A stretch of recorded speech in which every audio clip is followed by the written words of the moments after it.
than anywhere else. The #1 news network in Canada delivers as the headlines are made, Inequality in the country is increasing. as the story unfolds, and when voices need to be heard. I tried to defend myself. We're all supposed to look out for each other, you know. CBC News Network, the best live and in-depth reporting, the most watched news network in Canada. The news you need from around the world, across the country, and in your community. Everywhere you go. The CBC News app, the only news app you need. When news The breaks, story that has gripped a nation. The rescue mission is over. the One News team They are Muslim Brotherhood supporters. that brings you all the latest from home They inform Scout leaders that there will be changes. and around the world. The National, tonight. There's businesses out there that are facing the challenges of their lives. The stakes are high. Is your business struggling? Casting is happening now for the hit show, The Big Decision. It's a fantastic opportunity for you and your business to receive the investment, guidance, and exposure needed during these tight economic times. Apply now at cbc.ca/thebigdecision. We gotta be prepared. We'll never get a chance like this again. You could be part of the all-new season, The Big Decision, on CBC.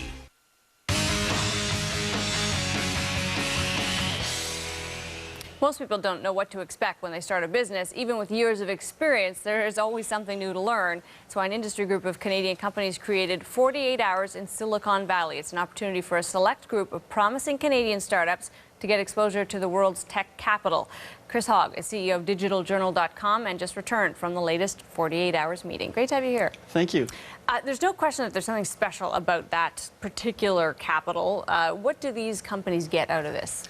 48 Hours in the Valley is a chance to experience being a Canadian entrepreneur on a global market. The talent, the expertise, the C100 as an organization is a group of investors, previously successful entrepreneurs, often connected to very big business. When you get in the Valley, you get a chance to really breathe and feel what it's like to be part of a really fast-growing community that is a network that's there to help. So tell us like a couple of examples of the kinds of companies that you took with you on the trip. Sure. There was 20 startups selected from hundreds that applied. Digital Journal was one of them. And when you get to the event, it is really a networking opportunity. There are representatives from large companies like eBay, Google, Salesforce, individual entrepreneurs who've had successful exits who join the stable of 20, everyone from a media company like us, a media platform, to payment solutions, to traditional publishing. So here's what I don't like about this, and that is that Canada has a problem, and it's that too much of our intellectual capital goes to places like Silicon Valley, and too much of their actual capital is used to pry it out of Canadian hands. Why don't we do this here? Why don't we actually find a way to mentor and keep and invest in companies up here? Well, to Canada's credit, we are starting to do that. The incubation economy that's starting in Toronto and Vancouver is a really good thing. And the C100, what makes it different is it's not about taking talent out of Canada. It's taking Canadian talent to Canadian investors and looking for American opportunities that add value to businesses that are already operating here. The C100 is a very different example. Certainly there is the talent drain. There's a lot of really talented people in Canada seeking opportunities stateside. The C100, I would say, is the exception in terms of nurturing and looking really at a global opportunity. Well, more along that line, what do you think we need to do here to be able to attract, retain, mentor this kind of talent better? Venture capital is probably the biggest focus, and Canadian VCs are a little bit risk adverse, and venture capital by definition is taking risks, placing bets. American VCs are, I respect the Canadian diligence piece of a venture capital approach, but they are very humble and very reserved in placing those bets. So to turn the Canadian startup economy around, I think we have to see some bigger bets being placed by VCs. You're talking about a kind of a culture shift, though. What's the best way to affect that? I mean, you're an example of somebody that was willing to be entrepreneurial and take a risk. What do you have that the guy next to you who doesn't do that doesn't have? It is a culture shift, both from an entrepreneurial perspective perspective as well as an investor perspective. And I think that the event, the C100, was the specific addressing of that very issue. It is all about how do you take an idea, how do you take something that is a high degree of risk and uncertainty, create a repeatable model.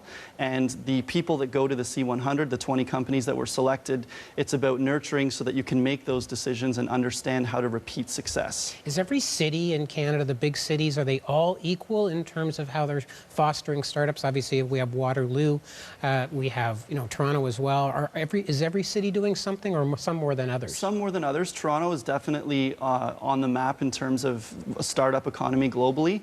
Vancouver's on the rise, and East Coast, there's a lot of activity from Valley-based companies acquiring from the East Coast. We just had a Halifax company being bought by Salesforce as well. Salesforce is very active on the East Coast. In terms of what we could do to kind of help promote the change, keep the money flowing here, is there government policy that folks like you would be supportive of to help that? Sure, there are certainly a lot of government programs. The Canadian Consulate does support the C100. Yep. I think it all comes down to an education. It's the culture shift you mentioned, and both VCs and entrepreneurs are feeling it and living it, and I think that the tides are changing in a more favorable response to the entrepreneurial community. All right, Chris, thanks for being here. My pleasure, thanks. Chris Hogg, CEO of digitaljournal.com.